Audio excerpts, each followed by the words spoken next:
Many drivers are enjoying the rush, the fastest speed limit in the country, 85 miles an hour on the new segment of the 130 toll road. But just beneath the whooshes left behind by the fast-passing leadfoots, there's a growing cacophony of criticism about the new speed limit. Not the 85, but the 55. The 55 speed limit's ridiculous. That's the speed limit on this brand new section of Highway 183, which runs just alongside the toll road. This is southbound, northbound is way over there across the toll road. On these lanes, you can only go 55 now. It used to be 65. And it still is just down the road on this section of 183, where opposing traffic at 65 miles an hour is separated by just two thin yellow stripes. So why is it then that this part of the highway that's separated by an entire toll road has a lower speed limit? There is no good reason. The only good reason is money, you know, as far as getting you to use the toll road. Drivers we talked to have swiftly come to a conclusion for why this part of the highway that runs along the toll road has a slower speed. You're either going to take an hour and a half to drive 2 miles, or you're going to get on the toll road and get there in a decent time. I was going to say a nasty word. The word TxDOT uses is safety. Safety.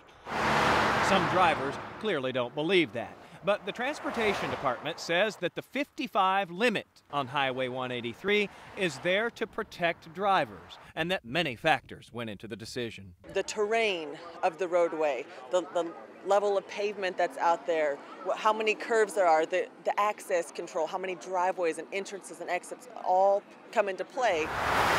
Road managers insist they did not artificially lower the limit on the free road in order to drive traffic onto the much faster pay-as-you-go road. That's never been a practice of ours. Here at TxDOT, we've been setting speed limits for over 70 years. But this TxDOT PowerPoint from just 9 years ago makes some people skeptical. Called Toll Road Finance 101, the presentation outlined the dollars and cents of toll roads. Among other things, the document warned that free alternatives mean lower revenues. So the guide called for limiting competing facilities, and it advised avoiding frontage roads or using discontinuous frontage roads. You can see that tactic actually employed in places along the Central Texas tollways, where even the most toll-averse drivers eventually come to the end of their road and have to pay. Despite that, transportation officials assure that the 2003 PowerPoint is an outdated directive and had no bearing on that 55-mile-an-hour speed limit placed on 183, which they say was done by an independent contractor who had no input from TxDOT. And they say that state engineers will soon reconsider that limit.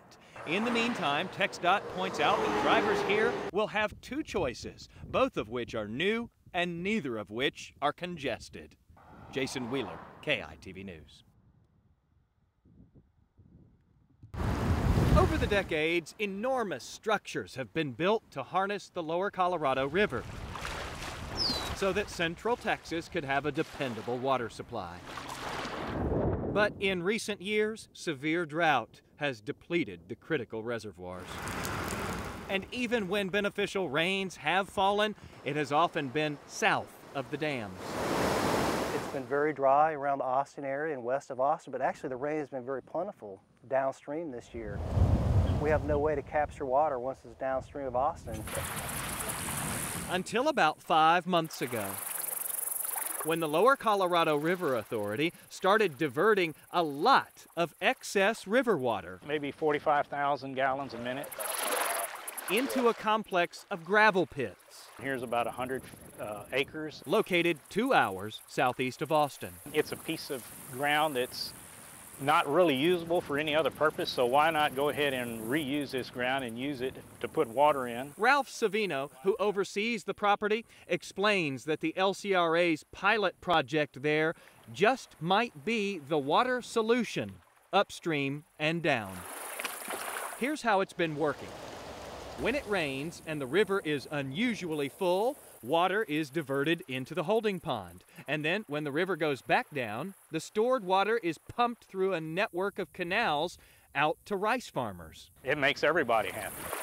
This test lake has become a go-to for nearby farmers. It has already been filled and drained multiple times in just a matter of months. It's a big deal because you just don't know how the river level is always going to be, and with the droughts that we've been having, this is a insurance for them to where we know that we're going to get some water out of here when the river levels are down. Quenching their thirsty crops with this water prevents farmers from having to dip into the lakes that supply Austin with water. This is a real win-win both for the people around the lakes and for our farmers. Kyle Jensen with the LCRA says it's so promising that within a few months, water managers will pick a site to develop this pilot project on a much larger scale, digging out a lake perhaps 10 times as expansive as the test location. A lot of excavating, a lot of dirt work to be done.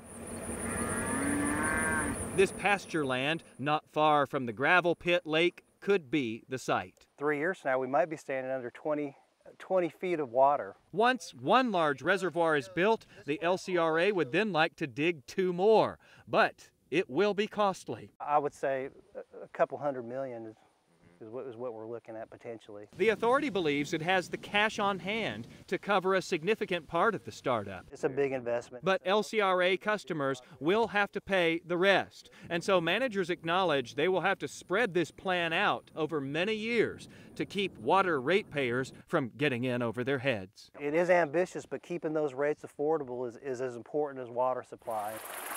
One way or the other, the keepers of the water say we will have to pay for some sort of solution. It really does help the entire basin. Because we really can't afford to have so many urban dwellers and so many farmers depending on the Highland Lakes. Which is where we bring this story to a close now. The LCRA has one final powerful testimonial in favor of those downstream reservoirs. The agency says this year alone, the amount of river water south of here that couldn't be captured and just slipped away into the Gulf of Mexico is enough to fill Lake Travis, not just to its current drought level, but all the way here to the top. Jason Wheeler, KEYE TV News. Its emblem has become a shiny shorthand for four-wheeled luxury. I think they're good cars. Frank Muller swears by Mercedes-Benz. He's bought 3 of them. They're well constructed and you feel safe in them. But Muller acknowledges that the cars don't come cheaply. They're expensive to maintain after you get out of warranty. If you've ever dreamt of owning your very own Benz, but you just didn't feel like your pockets were deep enough for that, here's a little consolation for you. It turns out you may already be an owner of the luxury brand because we found out that your tax dollars have been used to buy several Mercedes for the City of Austin's municipal fleet. Yes, sometimes this is how the City of Austin rolls. But Municipal Fleet Manager Jerry Kalk is quick to point out that there's a big difference between this ride and those glistening models back on the showroom floor at the dealership. This is not a luxury vehicle by any means. It's a 15-passenger van. Still, the fact that the city has Benzes in the fleet raises even the eyebrows of a Mercedes owner. Certainly Mercedes is not something that I would think was appropriate. So, to back up what seems to some like a very improbable claim, it's the most cost-effective alternative for us. We asked Kalk to show us the math that justifies the city's purchase of the 2010 Mercedes vans, several of which are in Austin's 5,400 vehicle fleet. Initially, it doesn't look good for the Mercedes, which costs as much as $17,000 more than the comparable Ford or Chevy vans of the same model year.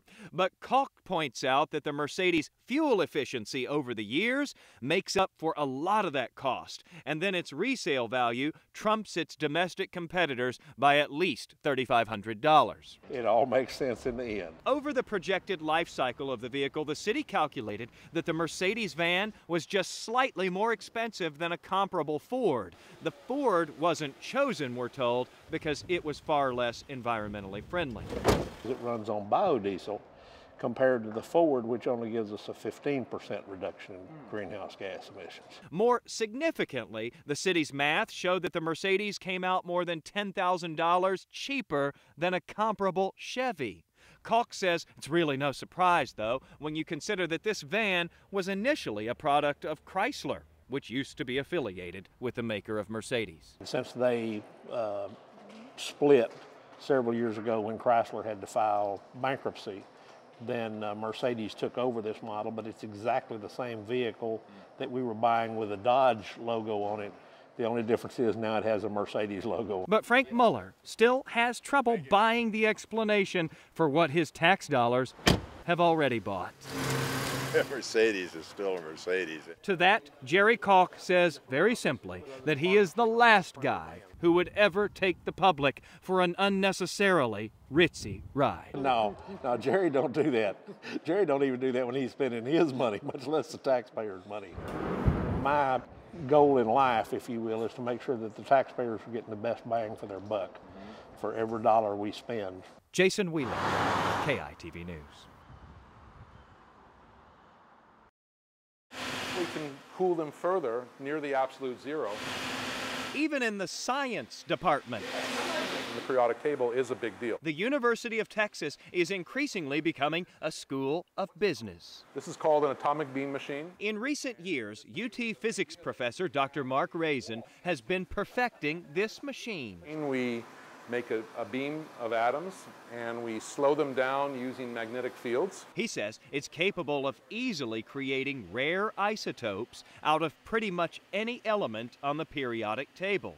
That's a leap forward that could have tremendous medical applications. The groundbreaking advancement is so significant that the university partnered with Dr. Raisin to patent the technology and create an entire company around it. But I know better than to try and run it. First of all, I'm a full-time professor, and I really wouldn't be good at that. And I'm best sitting in a lab or in my office thinking about new ideas. And that's exactly the idea behind UT's Office of Technology Commercialization.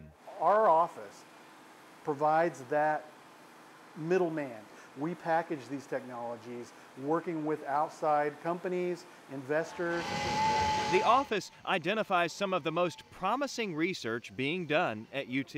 I'm floored by the work that our faculty does. Those discoveries are then turned into small businesses capable of producing big money. When you look at the revenues that have been generated at the university, they're absolutely not only competitive, they're among the best in the country. Last year, the startups that were set up by UT generated more than 300 patent applications and brought in more than $25 million.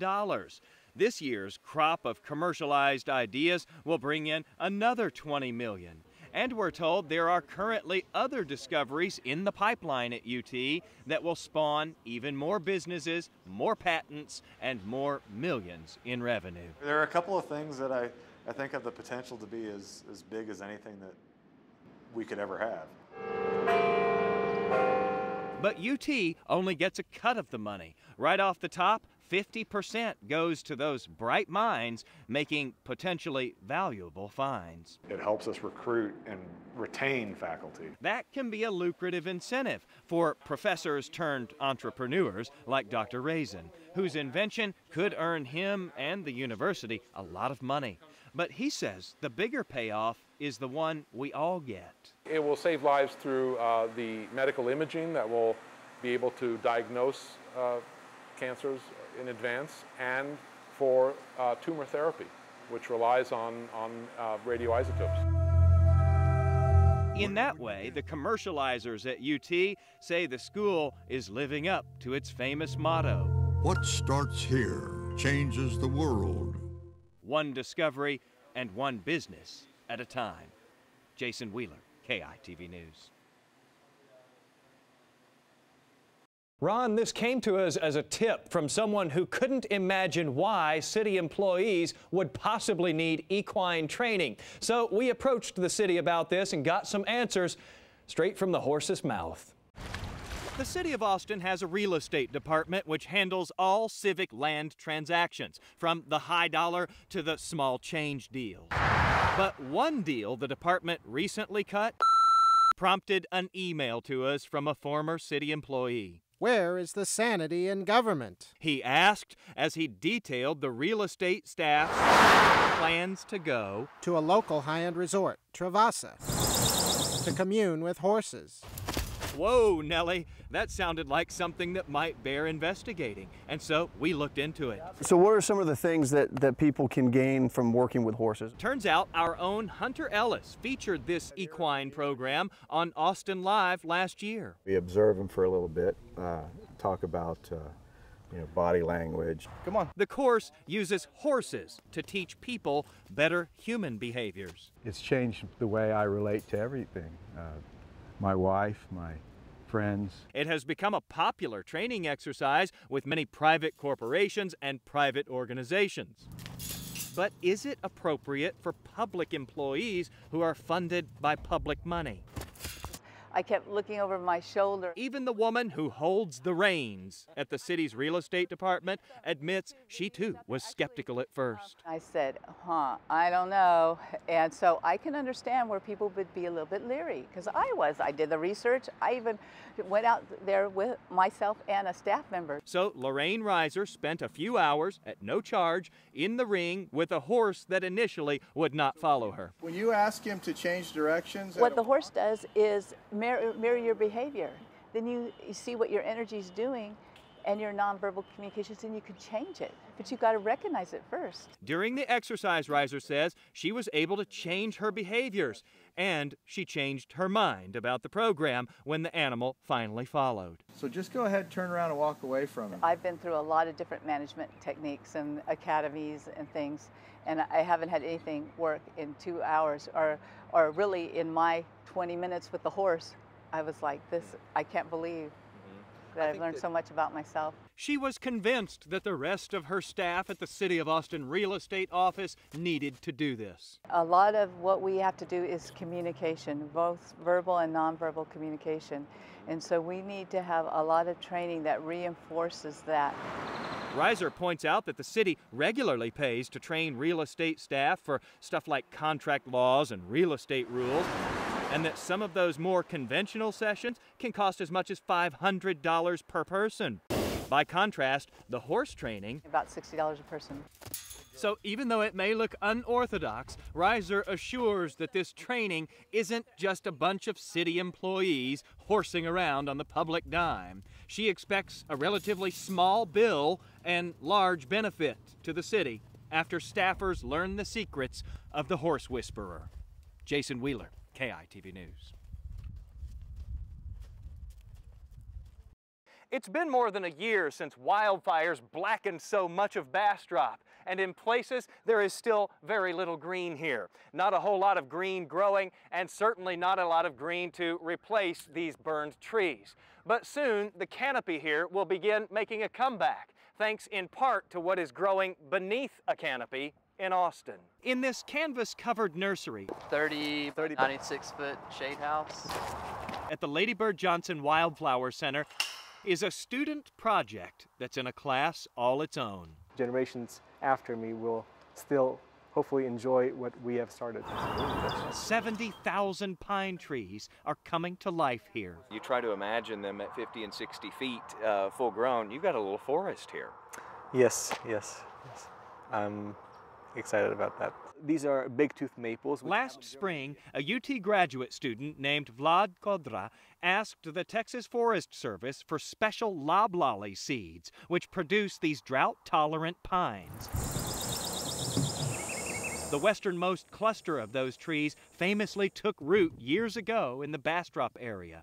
Branching out so far from their relatives, they became known as the Lost Pines. But millions of them were lost for good in the wildfires of 2011.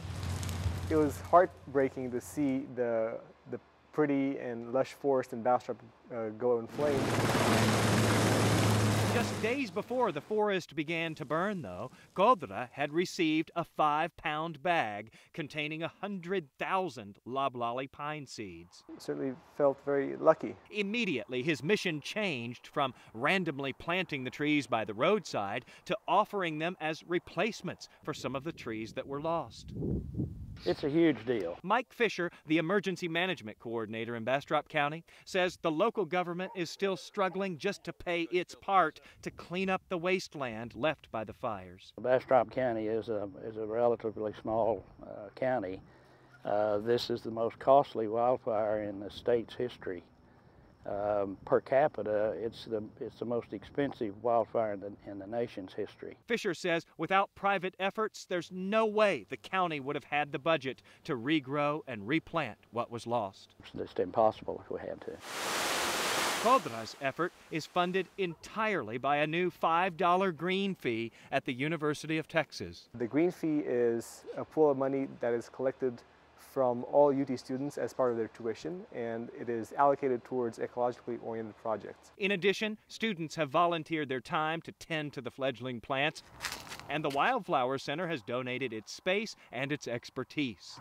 There's a lot more work involved than a lot of people think.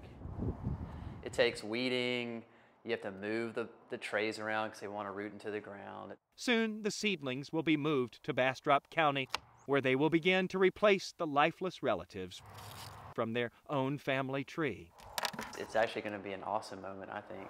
Once they're gone, Vlad Kodra says he may stay behind. Considering the long-term reforesting needs, he thinks that a few more student projects may be necessary. Jason Wheeler, KEYE TV News. Rising from the ashes, new homes have been sprouting up in the burned forests of Bastrop County. After wildfires destroyed more than 1,600 residences, we're told about half as many have been replaced, in many cases on lots where trees no longer stand. And yet, some of the disaster-weary people who have returned here have found that they're not completely out of the woods. Without the forests that used to suck up rainwater, runoff is just charging through these yards toward houses that have been rebuilt, forcing homeowners who've already been through one disaster to fend for themselves to prevent another.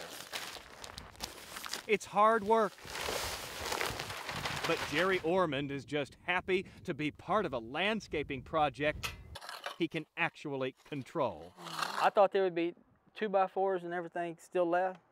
There was nothing. It seems that since he rebuilt his home, most of the earth moving here is now done by free-flowing water. We never had to deal with it out here. Every time it rains. The water's just rushing down. I used to have a ditch, but it's, you can see it's gone now. The drainage ditch that was has been filled with silt. There's just nothing you can do about it. It's even worse next door, where many canyons now run the length of the yard, forcing Ormond's neighbor to dig deep to fight the relentless disintegration. He made a ditch. It stopped a little bit of it. The erosion has been a really awful and very challenging problem. Bastrop County Emergency Management Coordinator Mike Fisher says some new houses here have even flooded in places where that was never a problem before. In a couple of instances, unfortunately, where the drainage patterns had changed and the landowner rebuilt a home essentially the way it was before, which is just fine. But because of those drainage patterns changing, it turned out that there was maybe a mistake made there. Preventing the problem may require builders to take a fresh look at the new topography here before any more man-made structures go up. It changed the entire landscape. A more natural solution is still pretty far off. The county has cleared about 150,000 dead trees with 20,000 more to go. And then all that has to be replaced. Replanting will begin. Eventually, millions of seedlings will do a better job of holding on to the soil. Of course, those new trees will first have to get some rainwater to get started. Jerry Ormond just hopes that that water comes slow and steady. We don't need no big flooding going on around here. Jason Wheeler, KEYE TV News. As we start this story off, a quick disclaimer. There really is no need to be alarmed.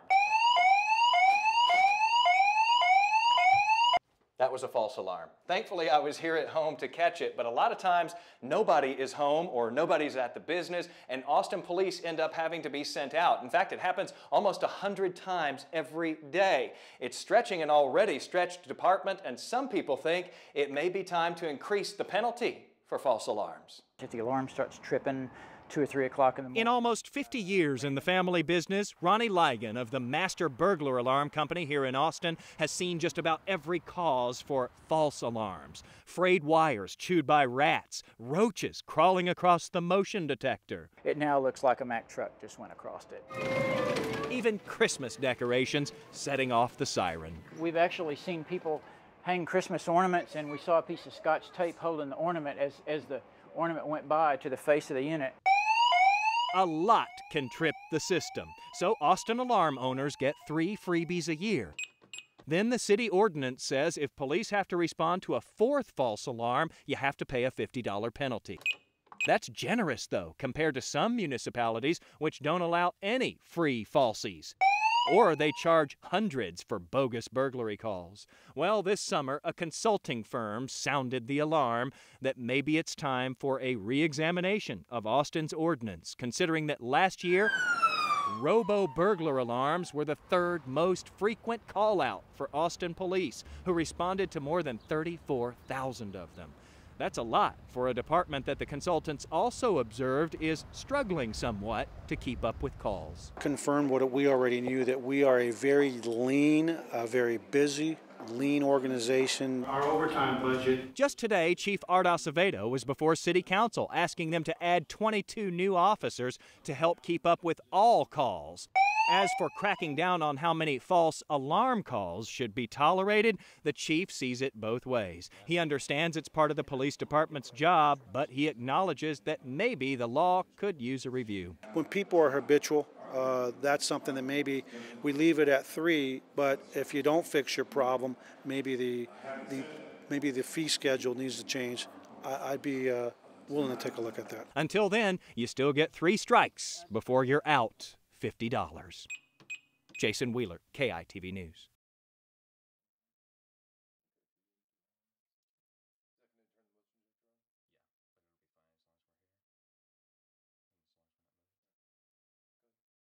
Coming out of the roughs. It is something that has been talked about for a long time.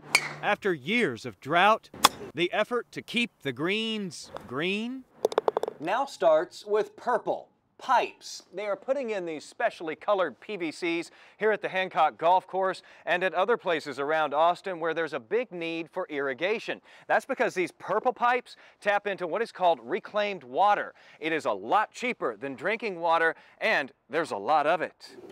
Hundreds of millions of gallons of wastewater are processed every year by the Austin Water Utility.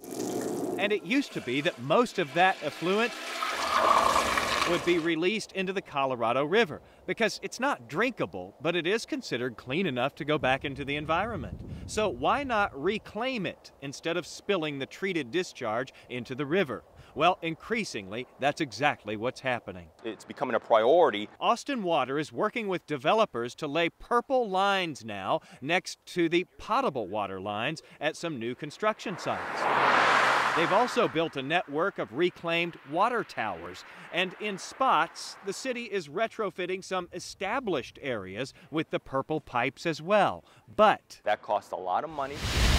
For instance, a main of reclaimed water feeding huge water consumer, the University of Texas, cost almost $20 million to build. The city-owned Hancock Golf Course will now tap into that same line. That'll cost hundreds of thousands of dollars more. But there is a trade-off. Right now, they're watering with city water, the same water we drink, and it's expensive. Terribly expensive. Once on the purple system, the golf course will no longer be using drinking water for irrigation. That'll put less of a strain on our limited potable water supply while still allowing the groundskeeper to use the sprinklers a lot more. It'll just make this place look so plush and pretty. And managers say the golf course's water bill, which was $14,000 last month, would go down by as much as 80%. Because the reclaimed water is so much less expensive. Oh, it's just going to be a world of difference. Incredible difference. It's just a win-win deal to do it. This network of lines is the city's eventual plan to connect all parts of the metro to the purple pipes, but it will likely take decades to come to fruition, so the costs can come down as a trickle rather than an inundation. Jason Wheeler, KEYE News. 18% of what's collected. 18%? Could it really be 18%? We went all the way to the top and tried calling the man who founded the VSO to verify that number. He didn't answer. But we did get a call back from a VSO representative who spoke to us on the condition that we not use his name. We asked him about that 18% figure. Do you have any idea where that number comes from? My guess is that is a mistake. So if it's not 18% of the collections that actually go to veterans, what is the percentage? There's a little bit of a misnomer there. The nameless VSO representative explained it's not simple math, because the collections, he says, are used for a variety of programs, including cash grants, housing for some veterans, and to pay minimum wage to about 175 vets who solicit the donations in the first place. They've performed their duties and fought for your freedom. And while there's no mention of percentages in this VSO commercial, you can make a difference in a veteran's life. The rep says the VSO figures that in recent years, 61 to 70% of the money that's been brought in has been used to directly benefit those who've served this country. But former VSO employee Charles Bishop claims he was trained to tell donors here in Central Texas something very different. Well, they did ask questions where there was a set response. Sir, 86% of each dollar is going to help our veterans. Here, it's right here on one of our flyers. Can I give you one of these flyers, sir? So wait a minute, is it 86% or 61 or 70 or 18%? How much is really going to veterans? If you look at the calculations that were done by U.S. Senator Richard Blumenthal of Connecticut, the percentage is lower than any of those numbers. Citing IRS filings from 2009, he pointed out that the VSO took in almost $5.8 million and gave out about $379,000. This past summer, the senator announced that the VSO had been suspended by the Department of Veterans Affairs National Advisory Committee for what he labeled potentially dishonest, misleading, and fraudulent business practices. The senator also called for the Federal Trade Commission to investigate the VSO. The agency wouldn't comment on that, but the VA did confirm to us that the Trade Commission has indeed started an investigation now into the Veteran Support Organization. Ron and Judy.